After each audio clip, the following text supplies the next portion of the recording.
Nahuli ng mga otoridad ang isang wanted person sa kasong frustrated homicide sa isinagawang operasyon sa Barangay Olatan, Haro, Leyte. Ang matagumpay na pag-aresto ay bahagi ng tuloy-tuloy ng kampanya ng pulisya laban sa mga nagtatagong individual na may kinakaharap na kaso. Patrolwoman Cristel Palafox, ibalita mo.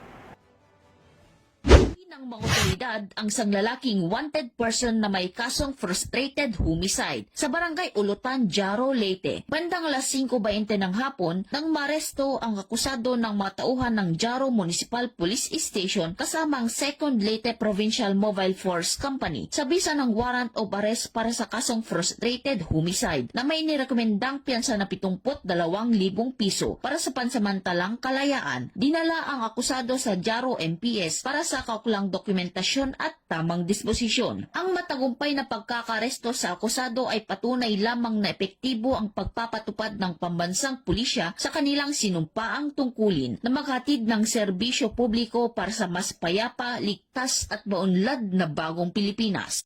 Mula dito sa Eastern Visayas, ako ang inyong PNN correspondent, Patrolwoman Palafox, alagad ng patas, tagataguyod ng Balitang News.